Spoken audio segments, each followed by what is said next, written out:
자, 우리 큰 목소리로 한번 다 같이 읽어보도록 하겠습니다. 시작. 예수께서 대답하여 이르시되 어떤 사람이 예루살렘에서 여리고로 내려가다가 강도를 만나매 강도들이 그 옷을 벗기고 때려 거의 죽은 것을 버리고 갔더라. 마침 한 제사장이 그 길로 내려가다가 그를 보고 피하여 지나가고 또 이와 같이 한 레위인도 그곳에 이르러 그를 보고 피하여 지나가되 어떤 사마리아 사람은 여행하는 중 거기 이르러 그를 보고 불쌍히 여겨 가까이 가서 기름과 포도주를 그 상처에 붓고 싸매고 자기 짐승에 태워 주막으로 데리고 가서 돌보아 주니라. 그 이튿날 그가 주막 주인에게 데나리온 둘을 내어주며 이르되 이 사람을 돌보아 주라. 비용이 더 들면 내가 돌아올 때에 갚으리라 하였으니. 아멘. 아멘. 자, 오늘도 목사님이 앉아서 설교를 좀 하도록 할게요.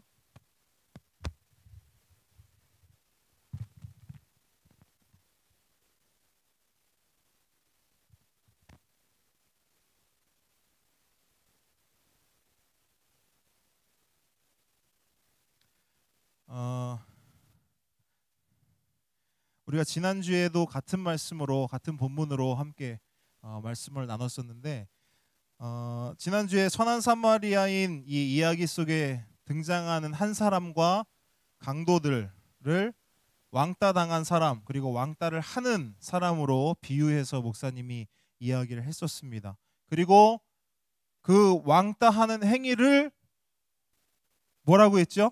기억나는 사람 어떤 짓하고 똑같다. 그렇지. 누가 했어? 누가 얘기했어? 역시 미라를 부를만 하구만. 미라를 부를만해. 자, 그 왕따를 강도짓과 다를 것이 없다라고 이야기했어요. 왜냐하면 왕따도 강도짓도 동일하게 누군가에게 무언가를 빼앗고 그를 수치스럽게 만들고 또한 그를 때리고 그를 그렇게 죽도록 내버려 두기 때문이다. 그렇게 말했어요. 그러므로 왕따는 죄다. 죄 중에서도 아주 나쁜 죄다. 당장 멈춰야 할 행동이다 라고 이야기했습니다. 옆에 친구에게 이렇게 얘기하겠습니다. 왕따는, 자 다시 얼굴 보고, 옆 사람 얼굴 보고, 목사님 보고 하지 말고 옆 친구 얼굴을 봐. 왕따는, 혼내듯이 말해. 왕따는 죄야. 아주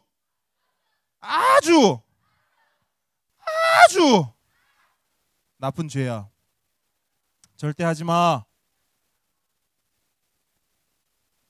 자, 서로 고백합니다. 안 할게.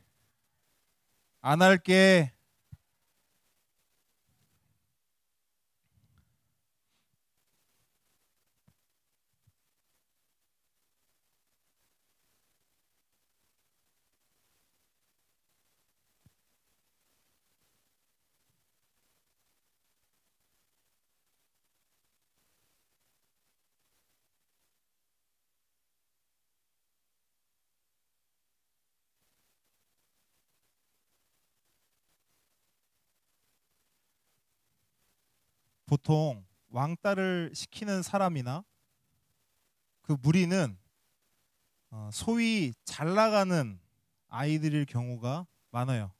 그 잘 나가는 아이들을 여러분은 뭐라고 부르죠? 그렇죠. 일진이라고 부르죠.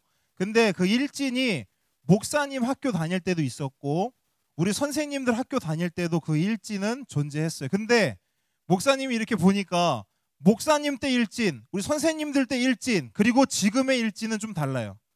지금 일진의 특징은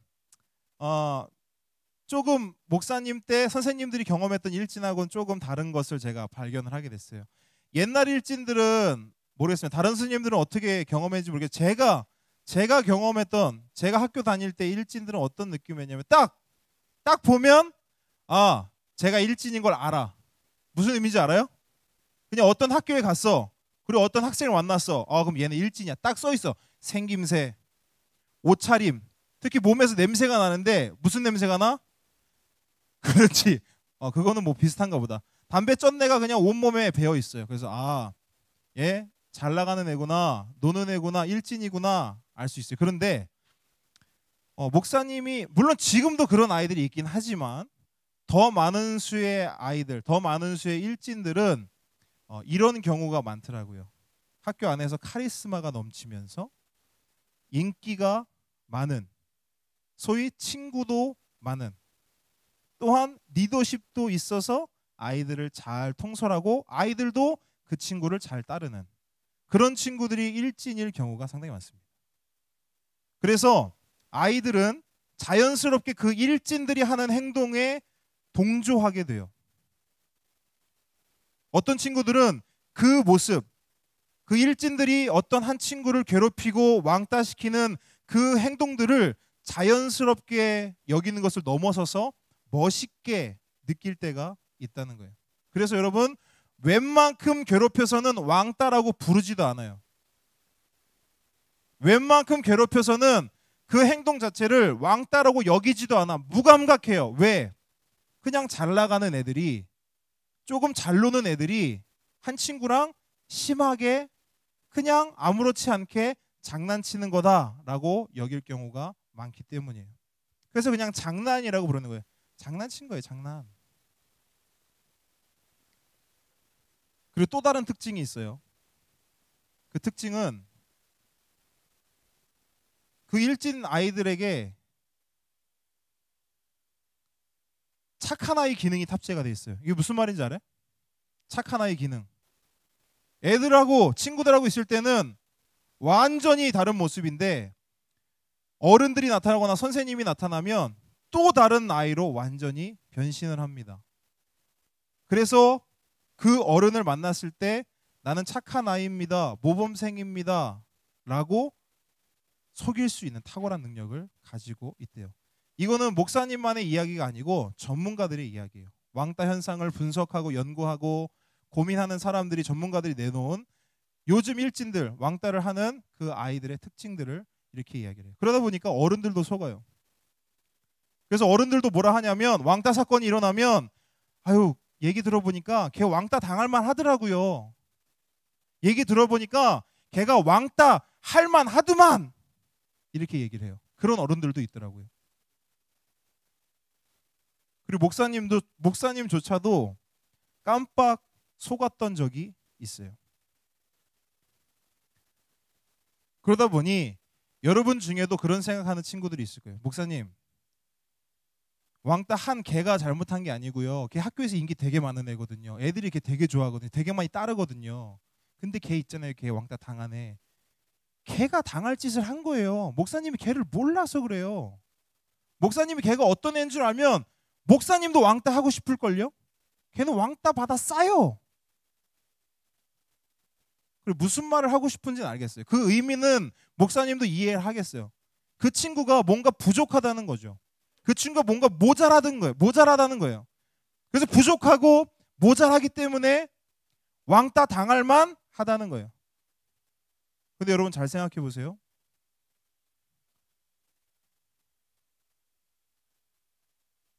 그러는 여러분은 얼마나 대단한가. 그 친구가 왕따 당해도 싸다 라고 이야기할 수 있으면, 그럼 반대로 물어볼게요. 그러면 여러분은 얼마나 대단합니까? 여러분들 한 사람 앞에 세워놓고 한번 탈탈 털어볼까요? 부족함 투성이고 모자람 투성이에요. 다만 뭐죠? 들키지 않았을 뿐이야. 나의 부족함과 연약함이 다른 친구들에게 들키지 않았을 뿐이에요. 그 아이보다 잘 숨겼을 뿐인 거예요. 어쩌면 나의 부족함과 연약함을 들키지 않기 위해서, 나의 부족함과 연약함을 가리기 위해서 그 친구를 끄집어내서 그 친구를 왕따시키고 그 친구의 부족함을 더 드러내는 거일 수도 있어요. 왜냐하면 나도 탈탈 털리면 왕따 당할 만한, 내가 입으로 말했던 그 사람이 나도 될 수 있기 때문에. 여러분, 우린 다 부족하고 연약합니다. 그 중에서 조금 잘나고 괜찮은 사람이 있을 뿐이지 우리 모두는 다 부족함이 있고 연약함이 있어요. 그럼 생각해 보세요, 여러분. 그 부족하고 연약함이 드러난 친구가 있단 말이에요. 누가 봐도 이 친구는 부족하고 연약해요. 그럼 그런 친구를 발견했을 때 우리 안에 자연스럽게 당연하게 들어야 될 생각은 그 부족함과 연약함을 어떻게 돌아보고 어떻게 채워주지? 라고 하는 생각이에요. 그런데 우리의 마음이 그런 관계적인 부분에서 완전히 왜곡되고 완전히 무감각해져서 다른 사람의 감정, 다른 사람의 형편, 다른 사람의 마음 돌아볼 여유도 없고 돌아보고자 하는 마음도 없어요. 그러다 보니까 다른 사람의 부족함과 연약함을 이유로 오히려 왕따를 시켜도 된다는 합리적 이유로 만들어버린 거예요. 옆에 있는 친구에게 한번 얼굴 쳐다보세요. 얼굴 쳐다보면서 이렇게 하겠습니다. 이 세상에 다 따라하세요. 옆에 있는 친구 보고 이 세상에 왕따 당해도 싼 사람은 없다. 왕따 당해도 싼 사람 없어요. 여러분, 이 세상에 강도 당해도 되는 사람 있어요? 강도 당해도 싼 사람 있어요? 그런 사람 없어. 마찬가지예요. 이 세상에 왕따 당해도 되는 사람 없습니다. 왜냐하면 여러분이 왕따 당해도 싸, 쟤는 왕따 당해도 돼 라고 생각하는 그 아이, 그 친구도 하나님의 형상으로 지음받은 하나님의 자녀의 하나님의 백성이기 때문이에요. 하나님의 사랑을 받기 위해 태어난 사람이라는 겁니다. 또한 누군가에게는 엄마 아빠에게는 이쁜 아들이고 딸이에요. 할머니 할아버지에게는 이쁜 손주고 손녀란 말이에요. 여러분들이 그러하듯이 그 친구도 그렇다는 거예요. 여러분, 성경에 보면 이런 말씀이 있어요. 한번 따라해 보겠습니다. 내 형제 중에, 자, 크게 따라합니다. 내 형제 중에 지극히 작은 자 하나에게 한 것이 곧 내게 한 것이니라. 자, 이 말씀 누가 하셨을까요? 이 말씀 누가 하셨을까요? 더 크게 시작. 예수님이 하셨죠. 예수님이 이 말씀 하셨어요. 내 형제 중에 지극히 작은 자 하나에게 한 것이 곧 내게 한 것이니라. 여러분이 부족하고 약하다는 이유로 어떤 친구에게 아주 사소한 말이나 행동을 한다면 그것은 누구에게 한 행동이다? 예수님에게 한 행동이다. 여러분이 어떤 한 아이를 왕따시킨다면 여러분은 지금 누구를 왕따시키고 있는 거예요? 예수님을 왕따시키고 있는 거예요. 성경을 보면 예수님께 침뱉고 예수님 채찍질하고 십자가에 못 박은 사람들이 나와요.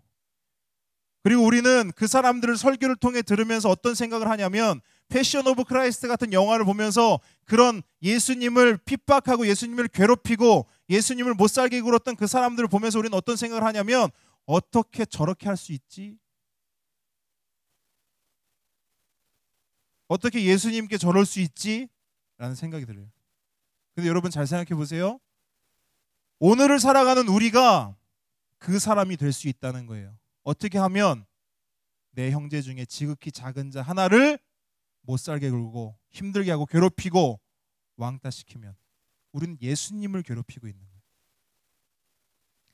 지난주 설교를 통해서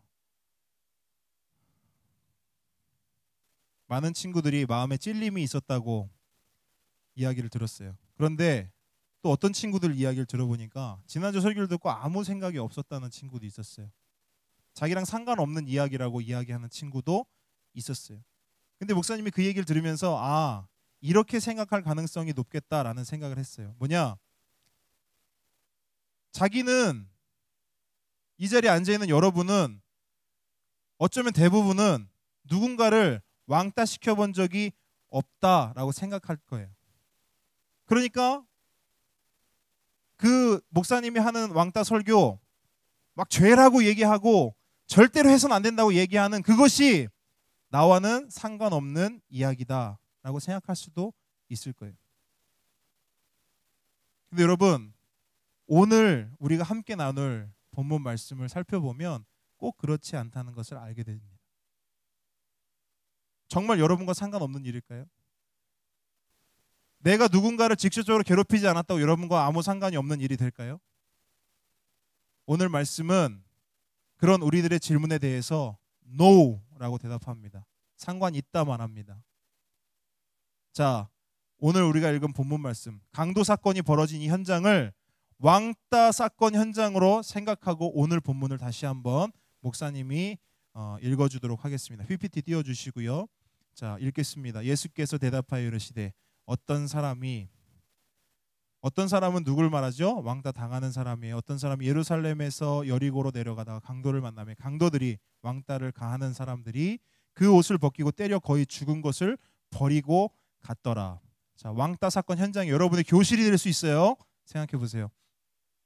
그런데 그 현장에, 강도 사건 현장에 3명의 사람이 나타나요. 3명의 사람이 나타나는데 그 3사람은 두 부류로 나뉘어요. 자, 첫 번째 사람, 마침 한 제사장이 그 길로 내려가다가 그를 보고 피하여 지나가고, 또 이와 같이 한 레위인도 그곳에 이르러 그를 보고 피하여 지나가되, 어떤 사마리아 사람은 여행하는 중 거기 이르러 그를 보고 불쌍히 여겨 가까이 가서 기름과 포도주를 그 상처에 붓고 싸매고 자기 짐승에 태워 주막으로 데리고 가서 돌보아 주니라.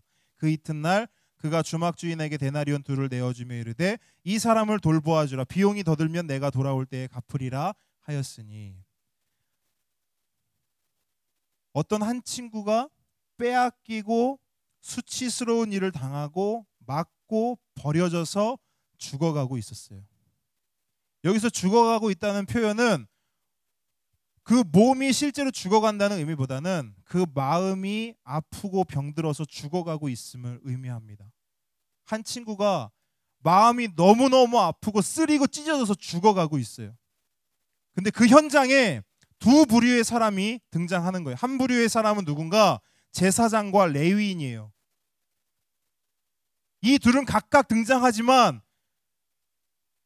그 상황에서 그들이 한 행동은 동일해요. 뭐냐? 죽어가는 사람을 보고 왕따 당하여서 마음이 힘들고 어렵고 괴로워서 눈물 짓고 죽음을 생각하고 있는 그 친구를 보고 피하여 지나갔대. 이런 사람을 뭐라 하냐면 방관자라고 하는 거예요. 방관자. 물론 이 말씀 본문 안에 그들의 직업을 살펴보면 그들에게 나름의 이유가 있음을 알 수 있어요. 그들이 그렇게 할 수밖에 없는 이유가 있다는 거예요. 이 둘의 공통점이 뭐예요? 제사장과 레위인. 공통점이 뭘까요? 어디서 일하는 사람들이에요? 그렇죠. 성전에서 일하는 사람들이에요. 이들은 성전에서 일하기 때문에 누구보다 율법을 가장 잘 지켜야 하는 사람들이었습니다. 그런데 율법에 보니까 죽은 사람 옆에는 절대로 가서도 안 되고 죽은 사람을 만져서도 안 되는 율법이 있었어요. 그래서 그들은 왜 이렇게 했는가? 죽어가는 사람이 있는데 왜 그렇게 모른 척하고 지나갔는가라고 누군가 그들에게 묻는다면 그들은 당연하게 당당하게 이야기할 거예요. 이유가 있습니다. 왜요? 율법을 지켜야지요. 저에겐 합당한 이유가 있습니다. 죽어가는 사람을 그냥 죽게 내버려도 되는 합당한 이유가 저에겐 있다고요. 라고 말할 수 있는 그들의 모습이 있어요. 마찬가지로 목사님은 생각합니다. 왕따 당하는 그 현장 가운데 그것이 교실이라면, 그것이 학원이라면 여러분 각자에게도 이유가 분명히 있을 거예요. 그 이유들이 뭘까요? 아까 처음에 얘기했던 목사님 걔 왕따 당할 만해요. 걔는 왕따 당해도 싸요. 그게 이유가 될 수도 있겠고, 또 다른 이유. 목사님 저도 돕고 싶은데요. 제가 괜히 나섰다가 제가 그 친구 괜히 돕는다고 나섰다가 저도 왕따가 돼요. 저는 너무나 약하고 힘이 없거든요. 저도 지금 왕따 갈팡질팡해 왕따 당할랑 말랑 하는데 제가 어떻게 누군가를 돕겠어요. 이런 이유가 있을 수도 있겠고, 또 어떤 이유가 있을까요? 목사님 저는 너무 하고 싶은데 우리 엄마가요 그런 거 보면 모른 척하라고 했어요.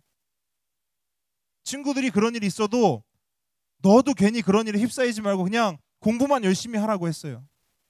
이렇게 이야기하는 친구도 있을 거고, 또 어떤 친구들은 아주 당당하게 그거 걔 인생 아닙니까? 걔는 걔 인생 살고 저는 제 인생 살고 저랑 상관도 없는 일인데 왜 제가 나서야 되는 거죠? 오히려 목사님에게 반문할 수도 있을 겁니다. 각자의 이유들이 다 있다는 것이죠. 그런데 성경 본문은 뭐라고 이야기하고 있냐면 정황적으로, 상황적으로 어떤 이유가 있다 하더라도 그 이유가 정말 합당하다 하더라도 누구나 다 고개를 끄덕이면서 아, 그런 이유가 있었구나 하더라도 그 현장에서 왕따 당하는 아이를 보고 모른 척하고 지나간다면 그 사람은 뭐다? 방관자다. 아무리 합당한 이유가 있어도 그 사람은 방관자가 된다는 거예요. 저는 방관자 아닌데요. 저는 그냥 교실에 있었을 뿐인데요. 그 자체로 방관자가 된다는 거예요. 근데 여러분, 이 한 부류의 사람들이 있어요. 방관자 한 부류의 사람이고 또 다른 부류의 사람들이 있는데 그 사람은 누구냐? 사마리아 사람이라고 말하고는 하는 이 본문에 등장하는 사람입니다. 이 사람은 여행 중이었대요. 놀러 가는 건지 사업차 가는 건지 자기 고향을 찾아가는 건지 모르겠어요. 하지만 어쨌든 이 사람은 자신의 개인적인 시간을 갖기 위해서 짐을 챙겨가지고 여행을 하던 중이었어요. 여러분, 그것이 무엇이든 자기가 할 일이 있기 때문에 빨리 가는 것이 그 사람에게는 유익입니다. 괜히 그 사람 도와줬다가 내 새 옷에 피 묻고, 괜히 그 사람 잘못 도와줬다가 억울하게 누명 쓰여서 경찰서 붙잡혀가서 오히려 내가 가해자로 오해받을 수 있는 그런 상황이었다는 거예요. 그런데 그런 거 생각하지 않았어요. 그 사마리아 사람은 그의 눈으로 그 죽어가고 있는, 그 아파하고 있는 그 사람을 발견했을 때 레위인 제사장과 전혀 다른 반응을 보였습니다. 성경은 그가 어떤 반응을 보였냐라고 이야기하냐면 그를 불쌍히 여겼대요. 그를 불쌍히 여겼대요. 그를 보고 모른 척하고 지나간 것이 아니라 그를 불쌍히 여겼대요. 그리고 어떻게 하냐? 그의 상처를 치유해 줬대요. 기름과 포도주를 그 상처에 부었대요. 여러분, 기름과 포도주는 지금은 뭐 흔한 거라 할 수 있지만 당시에는 엄청나게 고가의 것들이었어요. 그것을 부어줬어요. 그리고 주막으로 자기 짐승에 태워서, 지금으로 말하면 차예요, 차. 여러분, 사람들이 아프고 다친 사람들 길에 있는데 왜 쌩쌩 지나가는 줄 알아요? 어떤 사람들은 자기 차 시트에 피 묻을까 봐 지나가는 사람도 있다고 합니다. 짐승은 지금으로 말하면 차예요. 자기 차에 그 사람을 태웁니다. 그리고 주막으로 가요. 그리고 거기서 뭐라 하냐면 데나리온 2 이상의 비용을 지불합니다. 데나리온 2을 일단 지불하고 혹시 비용이 더 들면 내가 여행 다녀온 후에라도 지불하겠다고 말합니다. 그러면서 그를 극진히 보살펴줘요. 이 정도 얘기하면 이렇게 생각하시죠. 아, 가족이구나. 죽어가는 사람들의 가족이구나. 가족이니까 이렇게 하지. 혹은 아는 사람이구나. 이웃 사람이, 이웃 사촌이구나. 친구구나. 아니요, 전혀 그렇지 않아요. 그날 처음 만난 사람이 생면부지. 처음 만난 사람이에요. 여러분, 처음 보는 사람에게도 이런 행동을 베푸는 사람들이 있다는 거예요. 그런데 여러분, 한 교실에 적어도 여러분은 그 아이의 이름을 알아요. 적어도 여러분은 그 아이가 왜 아픈지, 어떻게 아픈지, 얼마나 힘든지를 알고 있다고요.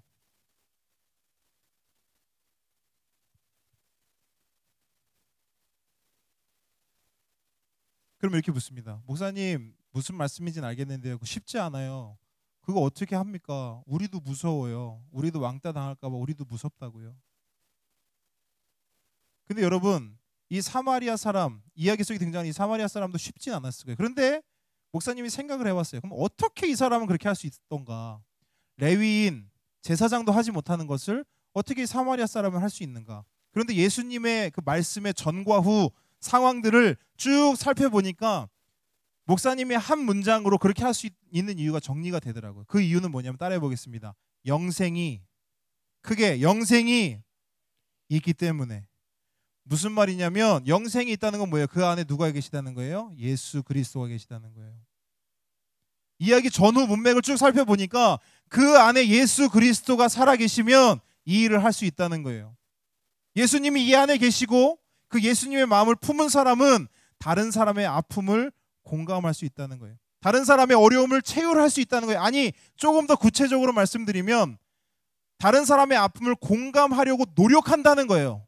이 안에 누가 계시면? 예수께서 계시면. 다른 사람을 체휼하려고, 이해하려고, 배려하려고, 섬기려고 노력한다는 거예요. 누가 계시면? 예수께서 이 안에 계시면. 그럼 결국 이 말은 무슨 말이에요? 여러분, 왕따 문제를 사회에서 교육적으로, 정치적으로 해결해 보려고 무진장 애를 썼어요. 노력하고 있어요. 지금도. 하지만 해결하고 있습니까? 해결하지 못하고 있어요. 벌점으로 되던가요? 학폭으로 되던가요? 학폭 열어가지고 애들 징계 주면 그 문제가 해결되던가요? 해결이 안 되더라는 거죠. 그러면 어떻게 이 문제를 해결할 수 있을까? 단 하나밖에 없어요. 선한 사마리아 사람이 필요해요. 어디에? 그 교실 안에. 단 한 사람이라도. 그럼 그 선한 사마리아 사람은 누가 되어야 하는가? 바로 여러분. 예수 그리스도를 그 마음에 품은 여러분들이 사마리아 사람이 되어야 되는 거예요. 다른 사람이 못한다고요. 예수님을 믿고 그 안에 영생을 품고 예수님의 마음으로 다른 친구들을 이해하고 배려하고 공감할 수 있는 능력을, 공감하려고 노력하는 여러분들의 그 섬김과 행동과 결단이 필요하다는 거예요. 그냥 교회만 왔다 갔다 하는 종교인, 누구예요? 레위인, 제사장, 그 사람들 말고 진짜 예수쟁이들이 그 일을 할 수 있다는 거예요. 진짜 예수쟁이들이. 여러분, 전문가들이 뭐라고 말하는 줄 알아요? 단 한 명이라도 왕따 당하는 아이에게 관심을 가져주면 그 아이는 절대로 죽지 않는데요. 절대로 잘못되지 않는데요. 그러면 왜 아이들이 뛰어내리고 죽고 왜 그렇게 아이들이 완전히 나자빠지는가? 그 한 사람이 없기 때문이에요. 그 선한 사마리아 사람 한 사람이 없기 때문에 그 아이가 죽음을 생각하고 죽음을 향해 나아가는 거예요. 여러분, 선택해야 돼요. 나는 상관없다고요? No. 여러분, 둘 중에 하나야. 여러분은 방관자가 되거나 선한 사마리아 사람이 되어야 돼. 그건 목사님 생각이고요. 저는 그 둘 다 아무것도 안 할래요.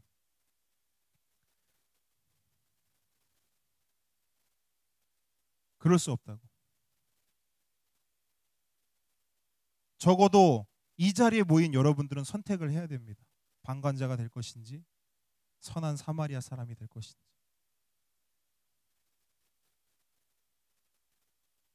다른 거 아니에요. 그 아이에게 관심을 가져주면 돼요. 그 아이의 아픔을 공감해주면 되는 거예요.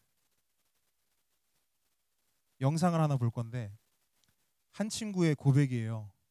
한 친구가 학창시절 왕따를 당했는데 어떤 한 친구로 인해서 자신이 견딜 수 있었다라고 고백하면서 대학교에 가서 그 친구를 찾기 위해서 어떤 한 사이트에 자신이 편지를 올려요. 그 친구를 찾습니다. 나를 살려준 나의 생명의 은인, 그 친구를 찾습니다. 그 영상 우리 함께 보고 말씀 마무리하도록 하겠습니다.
박수 한번 할까? 박수? 목사님은 이 이야기의 주인공이 여러분이 됐으면 좋겠어요. 그래서 자꾸 찾아봤더니 명호 중에서 왕따 당하던 친구가 자기를 살려준 자기 은인의 친구를 자꾸 찾아봤더니 그 친구가 호산나 교회를 다니고 있던 친구였다라고 하는 그런 이야기들이 들렸으면 좋겠어요. 여러분 잘 생각해 보세요. 예수님이라면 어떻게 하셨을까? 죽어가고 있는 그 친구를 모른 척 하셨을까? 절대 그렇지 않으셨을 거라 생각해요. 왜냐하면 예수님이 한 생명 구원하기 위해서 이 땅에 오셨다 했거든요. 그런데 여러분들이 그 한 친구를 발견하잖아요. 그리고 그 친구를 관심 가져주고 그 친구를 돕는 거 뭔지 알아요? 그게 바로 한 생명을 구하는 일이에요. 예수님처럼 산다는 게 뭘까요? 거창한 거 아닙니다. 여러분 교실에서 아파하고 눈물 짓고 있는 그 친구에게 관심 한번 가져주면 되는 거예요. 아까 영상 속에서 그 친구가 고백하잖아요. 넌 내 생명의 은인이야. 여러분은 누군가의 생명의 은인이 될 수 있어요. 다 같이 자리에서 일어나겠습니다.